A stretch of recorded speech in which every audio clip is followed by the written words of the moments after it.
Aloha. Great first lesson today. I'm so glad you were able to sink in and get the way that we communicate. What we're going to be doing is getting to a place where we're going to be playing these couple measures at a time just to wrap our brains around what it looks like to experience full pieces. We can also do some smaller exercises, which we can do and pass through super quickly.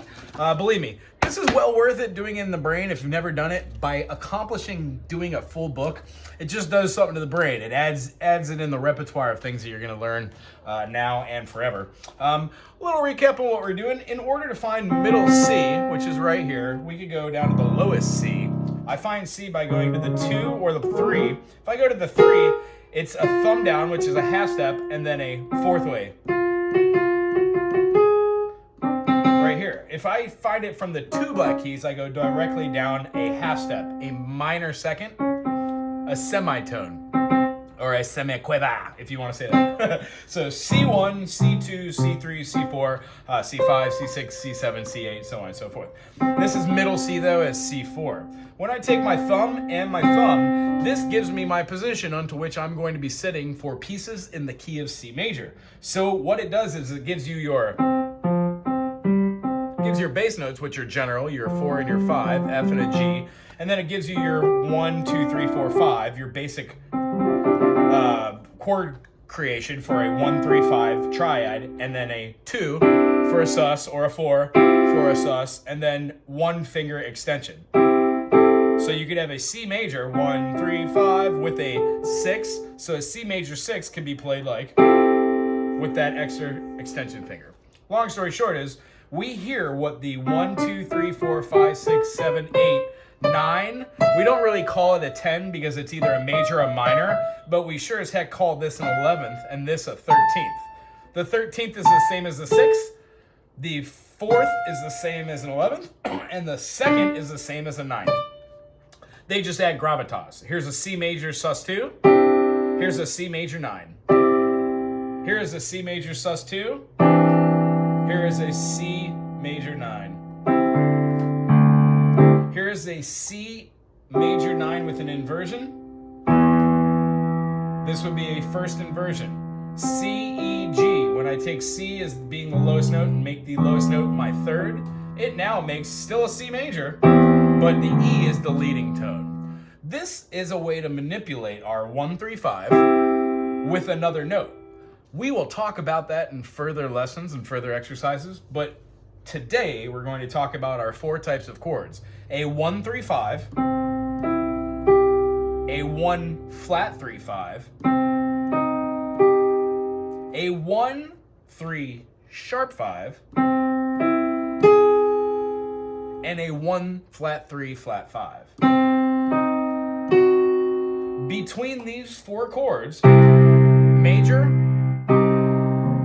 minor, diminished, and augmented, we have every single spelling for every piece of music ever written. Pretty interesting, huh? But what we're going to focus on is our 1 and 5. Anywhere we go on this piano, we can play one note and another note and then be able to find the major third or the minor third. When we do this, the only 2 notes on this piano that cannot do that are the B flat and the B natural. When we go from every other note, we would get C to G. If I picked this note, it would be F sharp. Well, I'd have a C sharp. If I hit this note, it would be E flat, and it would go to a B flat. The only notes that do not do same colors, 1 to 5, so C to G, white, white, C sharp to G sharp, black, black, D to A, white, white, D sharp to A sharp, black, black. The only 2 that don't are B flat and B. B flat goes to an F, and then the major third would be a D. A minor would have the D flat. A diminished would have a F flat, because we would already have had an E in the spelling. We'll talk about that later, about enharmonic equivalents. And then we would also have like an augmented, which would have the G flat. So what we're going to see here is how to take these notes, 1, 2, 3, 4, 5, 6, 7, and then 1, and manipulate them so we can make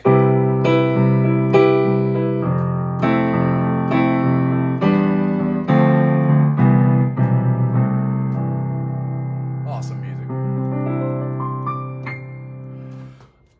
Through this process, we're not going to be able to master everything, but if we give it an honest, awesome shot and ask questions, we are going to be able to do a whole bunch of awesome things. C to C sharp is a minor second. C to D is a major second. C to D sharp is a minor third. C to E is a major third, and you'll know that because it's part of your 1, 3, 5. It's the harmony that creates the major tension. A perfect fourth is C to F.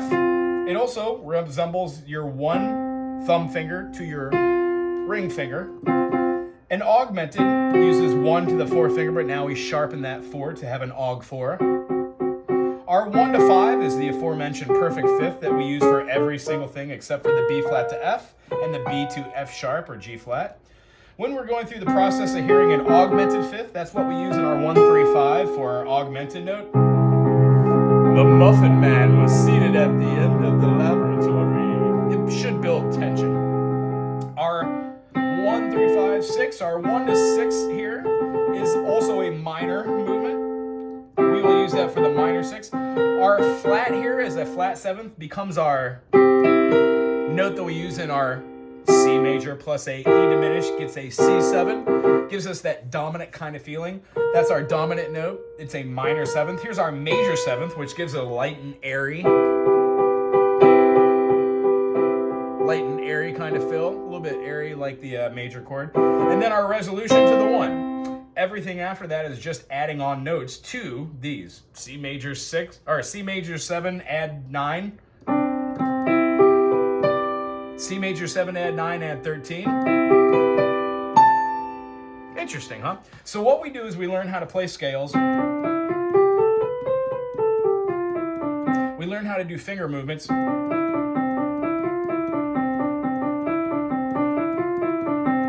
We learn how to do those in different keys. And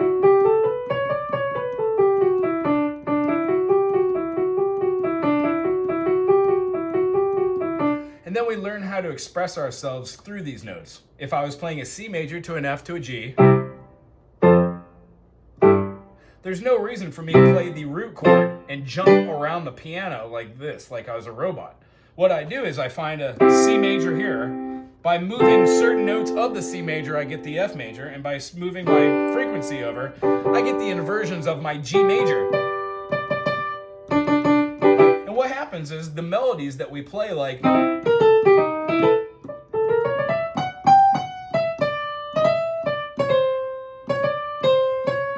tend to be a series of half notes, tend to be a series of whole notes, and tend to be a series of minor thirds. What happens is we pair those with perfect fourths, perfect fifths, minor 7ths, and major 7ths, and we get music which is really pretty.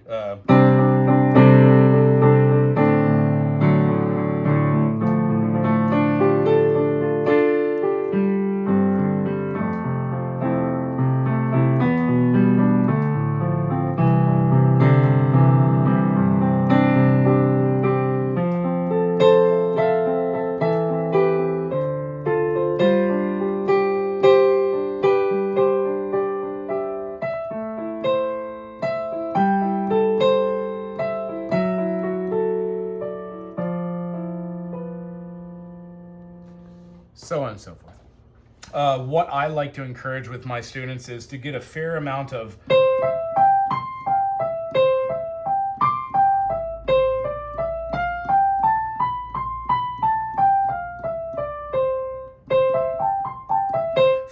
precision with our finger playing scales, doing intervals. But most importantly, playing and having fun.